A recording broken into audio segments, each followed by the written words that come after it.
plaisir d'accueillir ci suñu émission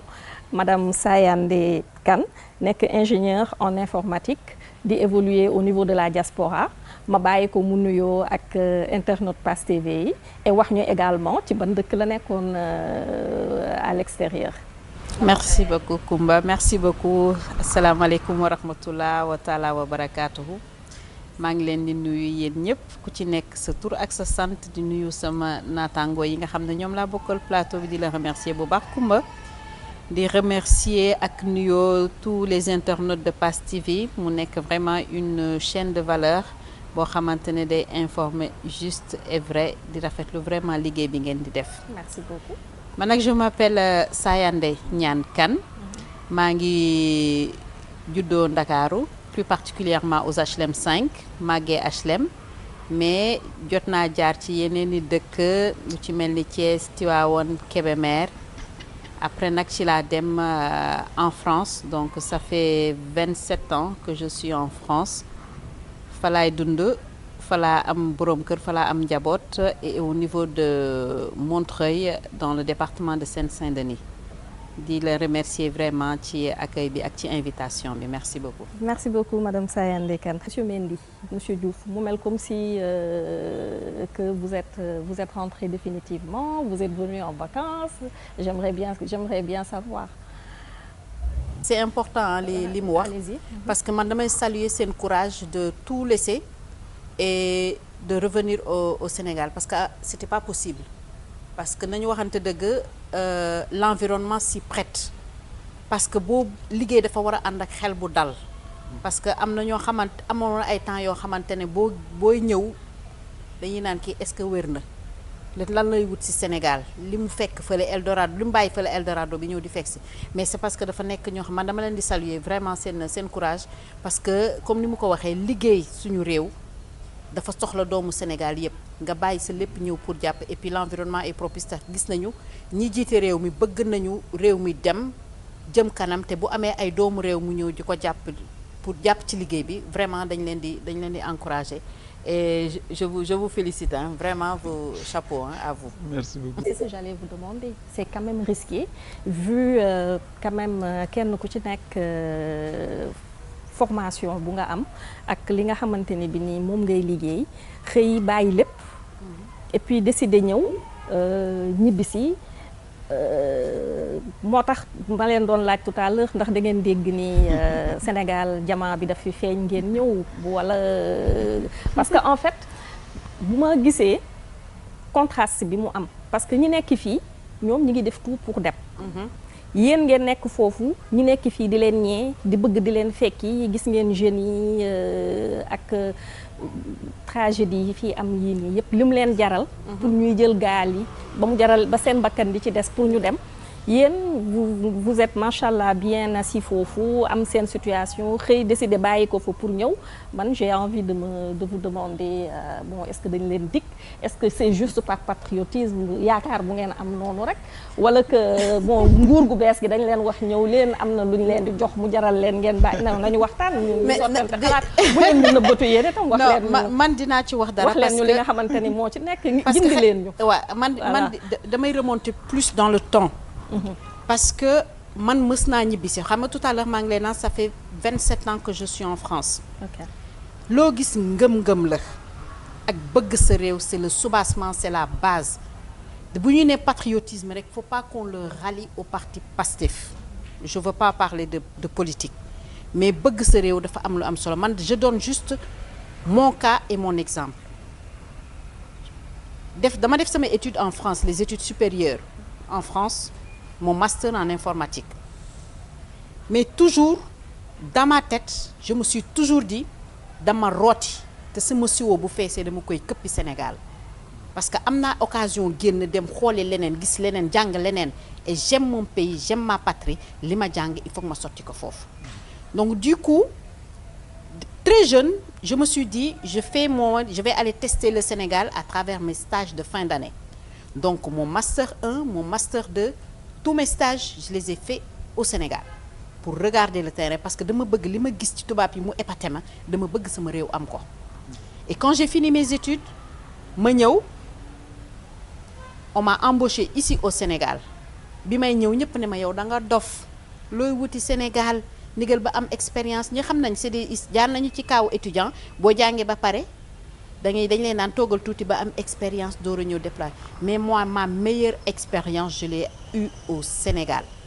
J'ai fini je suis venue j'ai travaillé pendant 5 ans au Sénégal par patriotisme li ma lay wax c'est dans les années 2000 vers 2002 en 2004 je suis rentrée au Sénégal bàyyi sama jàng ñëw à l'aventure mais je sais que ni je pouvais apporter à mon pays donc ça c'est le sens du patriotisme moo la lépp balaa sax que yenn yi di juddu mais c'est le bëgg sa réew moo la loolu ma ñëw liggéey fi nag pendant 4 ans 5 ans dans une très grosse boîte d'informatique après nag xam naa di nga ma laaj li tax ma dellu Sénégal li tax ma jóge fii dellu. bon xam nga ni dina ñëw. sëy rek sëy la ndax jigéen dëkkul fenn. fu la sa jëkkër woo rek fa ngay dem. pour vous dire que c'est ça quoi. si bu fekkee gaañ mën nañu compléter mais c'est ngëm-ngëm la. sëy en fait moo taxoon nga bàyyi après liggéey bi fii après daal di dellu Sénégal ba pare gëm sama bopp parce que j'ai su me réintégrer dans ce pays là en Europe. parce que li ma jàng fii. ñi ma jàngandool sax mën naa wax ni. am na benn moment boo xam ne li ma jàng parce que Sénégal fii dafa nekk loo xamante ne da ngay jàng daal école la. donc li ma jàng fii bi ma demee foofu ça m'a beaucoup servi donc moo tax même dans mes entretiens d'embauche au niveau de la France quand on me dit quelle est la plus grande expérience bi la gën a marqué c'est mon expérience au Sénégal parce que j'ai su apprendre tout. avec le Sénégal mu nekk dëkk boo xam ne dañ ko bëgg lool te ñun ñëpp defe naa ne le dénominateur commun c'est cette patrie et cet amour qu'on a pour ce pays. ok d'accord alors Sayandé éducation formation ban jàngat nga ci am récemment le président mi ngi doon wax ci wàllum enseignement supérieur pour que ñu intégrer les ENTIC au niveau des universités ak des grandes écoles de formation. mais est-ce que ñëw yokk def informatique bi noonu rek xale yi jàng étudiants yi jàng informatique noonu nekk dina def benn plus-value ci dans quel sens la ñu mën a exploiter loolu ba nga xamante ni dina am ne benn valeur ajoutée ci seen formation ba nga xamante ni bi nii dina mën a contribuer au développement du pays. merci Koumba mais juste balaa may ñëw ci sa question bi. si tu me permets dama bëgg a rebondir ci question bi nga posé tout à l'heure rek pour apporter un complément d'information sur xale yi nga xam ne da nga ne dañu ne fii ñu convaincre leen pour ñu mën a toog te xam ne affaire bi fii la. man nag je vais pas cacher mes mots je vais être direct. parce que faut pas qu'on se leurre. il faut que ñuy waxante dëgg nag neexut a dégg damay wax ak gouvernement bi wax ak xale yi parce que c'est bien beau ñuy naan xale yi il faut patienter affaire bi fii la mais lan lañ leen di tegal pour ñu xam ne fii la lan lañ leen di tegal pour ñu xam ne fii la man dama gëm communication man dafa nekk loo xam ne dama ko gëm ak transparence te partout fu may dem dama koy wax il faut que gouvernants yi di wax ak ñi ñuy gouverner te xale yi il faut que ñu conscient aussi que ni toog rek di xaar yàlla naan dara doxal du baax il faut aussi ñuy poser ay actes te actes yu ñu war a poser ñoom il faut que les gouvernants aussi informent aux jeunes qu'il y a des structures il y a des choses qui sont en place qui sont là pour accompagner les jeunes ce que man lu ma mënul comprendre affaire yi dara doxul man am naa projet mais am nga projet c'est quoi ton projet xamuloo nu ñuy tegee projet il y a des structures comme c'est pas de la publicité comme APIX et d'autres qui sont là qui peuvent accompagner des jeunes mais avec un budget un capital minimum pour monter un projet peut-être que ces jeunes-là ne le savent pas il faut communiquer donc ils ont un devoir de communication c'est ce qu'est en train de faire la DER et tout ça du financement il y a des financements qui sont là mais il y a certaines populations yoo xam ne ils ne sont pas au courant de ces leviers-là. Effectivement. Il faut qu'on ku ci nekk war nga def dara xale yi bëgg nañu projet mais il faut que ñu wax lan la ñu bëgg mënuñu ko dérouler mais il faut que tamit les institutions qui sont là qui doivent accompagner fassent des campagnes fassent des tapages pour expliquer aux gens qu'il y a ça qui est là pour accompagner. Donc yàlla bay sa tool muy ñi nga xam ne dañu soxla ñi nga xam ne tamit ils sont là pour accompagner. Pour revenir à la formation, il y a beaucoup de jeunes nit ki boo koy wutal liggéey il faut qu'il y ait un minimum de formation, et là je fais appel au ministre de la formation professionnelle que je connais très bien et je sais qu'il est en train de faire un travail, mais communiquons. Parce que nit mënoo ko ñëw nit dafa da nga war a am métier quoi. Nit dafa war a am métier waroo nekk naan je suis polyvalent. Moi je suis pas d'accord pour les gens qui disent je suis polyvalent. Non, nit da ngay toog ñu ne diw lii la da nga war a am métier, et métier boobu formation bi professionnel war na ci mën a jàpp. Ngay wax lu am important tout à l'heure Ousmane, l'éducation de base. Ñun ba ñu génnee éducation civique ci la le capital humain bi ñuy wax ni ci la sénégalais yàqu. Bi ñu génnee éducation civique ñun ba ñu nekkee xale bu ñu rombee bu ñu déggee pipe drapeau buy wàcc dañuy taxaw ndax civisme xam nañ ne yàlla respect foofu la patriotisme nekk ak le civisme. Boo déggee hymne national ku ko dégg da ngay jóg taxaw. Donc il faut réintégrer l'éducation civique dans ci biir programme mu enseignement bi. C'est hyper important parce que nit boo koy tabb da nga koy tabb ca ba muy gone. ñu ñëw ci formation bi ngay wax les NTIC. Je vais promouvoir les NTIC ndaxte c'est mon domaine de compétence ndax moom laa yëg, et c'est un domaine boo xam ne tu le retrouves partout. Donc amul société boo dul dem te amul informatique. Donc on peut former ces jeunes. Là le président de la République a parlé de la numérisation, de la digitalisation. C'est un chantier énorme pour mën a digitaliser toute l'administration. C'est énorme. Ouais. Mais utilisons nos jeunesses pour leur faire des formations accélérées en leur apprenant à développer, faire des développements informatiques, et on les case dans les structures qui ont des DSI, des directions d'information, pour ñooñu ñu mën a développer ay en 6 mois 1 an tu peux former un designer web, tu peux former, il y a beaucoup de choses à faire, il faut juste les structurer pour que nit ñi mën a liggéey et puis employer ces jeunes là. Ma taxaw foofu ndax li ñu war a wax bëri na bëri. Intéressant loo xamante ni xëy na comme sànq ni ko saa yande doon waxee, communication moo manqué entre les gouvernants ak jeunesse bi. Il y a pas de communication. Par exemple yaa ngi wax secteur bi ngay wax léegi nii affaire apiculture affaire yi gaa yi xamuñu ko. Est-ce que ñoom nekkul ni war nañoo war a mën a citer des secteurs yoo xamante ne dinañ pousser les jeunes à aller vers ces secteurs que l'État est demandeur, que buñ ko defee constitué wu en groupe en GIE, bu ñu defee une production même État ci jëmu boppam mën na ko moom jël ci ñoom jëndu ko. Pourquoi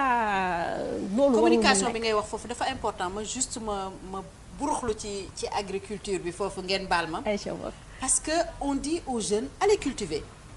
Mais boo dañu war a bay mais boo amul terre di nga bay. déedéet. nañu wax boo amul terre di nga bay. boo amul semence di nga bay. boo amul matériel agricole di nga bay. Et pourtant il y a des structures qui accompagnent pour ça. Il faut en parler. Effectivement. Il faut être factuel. nañu dem bay léegi dañu war a bay mais d'accord, ok d'accord nan lay bayee. dama bëgg a bay man saa yéen dama bëgg a bay donc je veux des terres. Comment faire pour avoir des terres pour cultiver? Comment faire pour avoir dëgg mi ngi fi de lépp ngi fi, mais il faut en parler, nit ñi xam nañu am nañu possibilité def lii c'est très important. Alors Sayandé Koumba, je suis très émue quand j'entends Edouard parler parce qu'on a cheminé ensemble avec tout le monde. Comme ni Edouard waxee amuñu prétention toog fi ne on représente la diaspora, non, dafa fekk dañu bokk ci diaspora bi. Effectivement. bu ñuy toog di suñu toogee fii damay ne alhamdulillahi rabbil alamin. On a vécu des moments très difficiles. Très difficile. Quand les Sénégalais étaient muselés ici, c'était la diaspora qui portait la parole. bi ñu tëjee gémmiñu Sénégalais yi ñun ñoo taxaw ne il faut que ñu dénoncer li xew suñu réew. On a pris beaucoup de risques. Les gens parlent d'argent. Mais argent bi dafa nekk loo xamante ne lu ndaw la ci lu ñu dund ñun au niveau de la diaspora. Di remercier nag suñu borom kër yi nga xam ne ñun jigéen ñi dañu porté woon combat bi. Parce que bu ñu ne woon déet dañuy bàyyi. mais ñu xam ne ni ñun dafa am lu ñu gëm lu ne daj nañ ko façon idée bu ne imaginer nañ ko pour vulgariser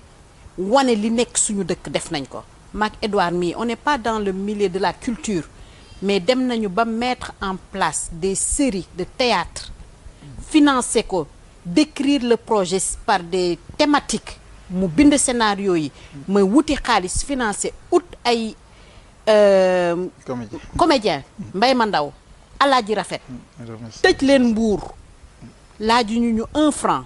ñu ne leen dérouler leen série bi def leen montage yi ngeen def montage réalisation yëpp ba mu pare ñuy door a diffuser parce que bu ñu ko diffuser dañ leen di tëj te kon série bi du yegg te les faits sont là les sites sont là et tout et c'est des choses qu'on peut toucher du doigt di diaspora bi dafa téye combat bi parce que bu mu mettee ñoom la ñu dégg fu ne dem nañ fa di wax ne les Sénégalais d'ici il ne faut pas qu'ils aient peur des Sénégalais de la diaspora parce que on a besoin de doomu Sénégal yépp diaspora bi am na lu mu gis lu mu xam lu mu gis leneen lu dul li waa Sénégal gis mais les locaux ici ils ont le contexte et la réalité bu ñu booloo suñu doole doon benn kon dinañu tabax Sénégal boo xam ne parce que on a la chance am ñaari njiit yoo xamante ne dañu dëggu jiital diine te dañu bëgg seen réew donc à nous maintenant les Sénégalais de reconstruire notre pays reconstruction bi ak participation au développement de notre pays képp kuy Sénégalais war nga ko mën a participer xam nga lu ma ko tuddee c'est un puzzle et chaque personne est une pièce de ce puzzle chacun peut apporter sa participation au développement de ce pays je suis en train de travailler avec des partenaires de la diaspora et du Sénégal sur un grand projet boo xamante ne bés buñ ko tegee Sénégalais ku ci nekk di nga ci gis boppam te ku ci nekk di nga ci mën participer je ne peux pas me permettre de le dire parce que je n'ai pas les prérogatives actuellement d'en parler mais bés bu taxawee dinañ fi ñëw te dinañu wax leen ne diaspora bi ñu ngi liggéey affaire bu rëy boo xamante ne pour mën a participer au développement de notre pays parce que on a l'expérience quand même du financement participatif et tout ça et ça permet xaaruñu ku ñu woo ne ñu kaay leen liggéey ñun ñoo jël les devants pour mën a participer et tout ce qu'on demande c'est l'accompagnement des pouvoirs publics pour qu'on puisse dérouler projet yi nga xam ne diaspora bi ak les Sénégalais locaux sont en train de mettre ça en place pour ñu mën a am une souveraineté je vais rebondir juste sur la souveraineté là on parle de souveraineté alimentaire on a besoin de souveraineté sur toutes ses facettes mais la priorité c'est la souveraineté alimentaire parce qu'on dépend quand même beaucoup de l'importation et qui dit dépendance dit insécurité alimentaire donc li nga xam ne moom la ñuy war a dundee buñ ko bayee fii billaahi souveraineté dinañ ko am te souveraineté boobu pour ñu am ko faut pas que ñu gisante comme ay concurrents nous ne sommes pas des concurrents parce que affaire bi tool bi moo yaatu ku ne mën nga cee bay sa waar pour ñu mën a atteindre souveraineté satisfaire le besoin en aliments dans ce pays-là il faut ku ci nekk laal ci ñu bañ a xoolante comme ay concurrents mais se voir comme étant des partenaires loolu laa amoon lu may wax xam naa ne liñ ci mën a wax yëpp bëri na mais foofu laa koy tënk jërëjëf Coumba merci beaucoup. merci beaucoup Sayar le message bi am na solo. Mula wala mujadid la sumano